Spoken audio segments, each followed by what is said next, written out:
నమస్తే everyone, I'm Ganesh Valmiki, ఉమ్మడి వరంగల్ జిల్లా. ఈరోజు వాకింగ్ అయితే వెళ్ళడం జరిగింది ఫ్రెండ్స్. అయితే వాకింగ్ వెళ్ళగానే వర్షం చినుకులు రావడంతో మరి వెంటనే తిరిగి రావడం జరిగింది.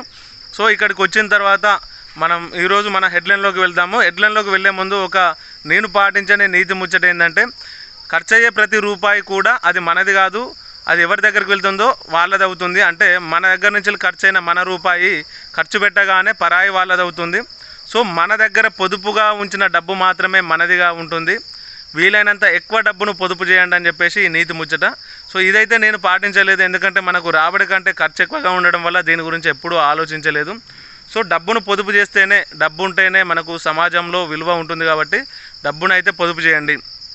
మరి ఈరోజు హెడ్లైన్స్ కనుక చూసినట్లేదుంటే, మనం నిన్న ముఖ్యమంత్రి రేవంత్ రెడ్డి గారు మరియు ఇతర గౌట్ అఫీషియల్స్ అందరూ కలిసి ఒక సమీక్ష నిర్వహించడం జరిగింది.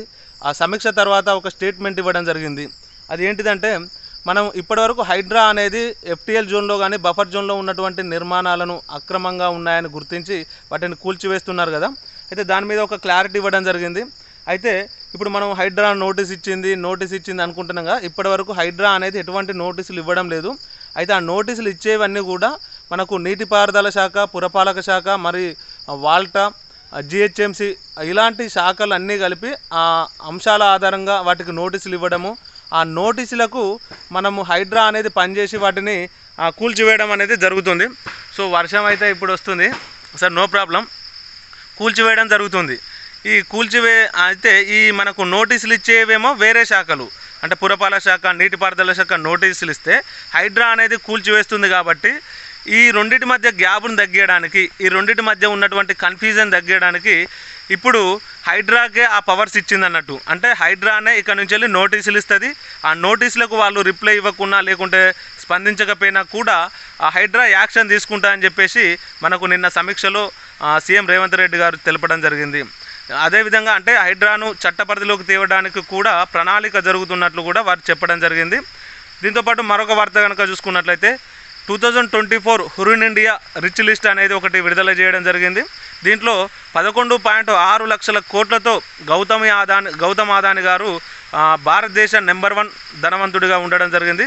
10 లక్షల పైచీలు కోట్లతో ముఖేష్ అంబానీ గారు సెకండ్ ప్లేస్లో ఉన్నారు. ఈ లిస్టులో బాలీవుడ్ నటుడు షారూఖ్ ఖాన్ 7,000 పైచీలు కోట్లతో స్థానాన్ని సంపాదించుకున్నాడని చెప్పేసి మనకు దిశ హెడ్లైన్ ద్వారా మనం చూడొచ్చు. అదేవిధంగా మనం కనుక చూసుకున్నట్లయితే కొంచెం వర్షం బాగా పడుతుంది. సో మనం అంటే గతంలో హిడెన్బర్గ్ రిపోర్టు వల్ల గౌతమ్ అదాని గారు తన సంపదను, అంటే షేర్లను పడిపోవడం జరిగింది. లిస్టులో చాలా కిందికి కూడా పోవడం జరిగింది. వాటిని అన్నిటినీ పక్కకు పెట్టి మళ్ళీ భారతదేశ నెంబర్ 1 ధనవంతుడిగా గౌతమ్ అదాని గారు రావడం జరిగిందని చెప్పేసి హురిన్ ఇండియా పేర్కొన్నది. దీంతోపాటు మరొక వార్త కనుక చూసుకున్నట్లయితే, మనకు ఓటుకు నోటు కేసు, అంటే గతంలో రేవంత్ రెడ్డి గారు టీడీపీలో ఉన్నప్పుడు ఒక ఎమ్మెల్సీ ఓటు కొనుగోలు విషయంలో మనకు ఎమ్మెల్సీ ఎన్నికల సందర్భంగా ఓటుకు నోటు కేసులో అతడు రేవంత్ రెడ్డి గారు అందులో అంటే నిందితుడిగా ఉన్నాడు. అతని మీద అభియోగం మోపబడ్డది. సో ఆ కేసు అనేది, అంటే ఇప్పుడు తెలంగాణ రాష్ట్రంలో అతడు ముఖ్యమంత్రిగా ఉన్నాడు, అతని దగ్గర హోమ్ మినిస్ట్రీ ఉంది కాబట్టి కేసును ప్రభావితం చేస్తాడు. కాబట్టి ఈ కేసు విచారణ తెలంగాణ హైకోర్టు నుంచి వెళ్ళి మధ్యప్రదేశ్ హైకోర్టుకు బదిలీ చేయాలని చెప్పేసి జగదీష్ రెడ్డి, బీఆర్ఎస్ పార్టీ నేత జగదీష్ రెడ్డి గారు వేసిన పిటిషన్ను సుప్రీంకోర్టు అనేది డిస్మిస్ చేసింది. అంటే మీకు ఒక అపోహ ఉన్నంత మాత్రాన మనం కోర్టును నమ్మకపోతే అది కరెక్ట్ కాదు. మాకు కోర్టుల మీద నమ్మకం ఉన్నది.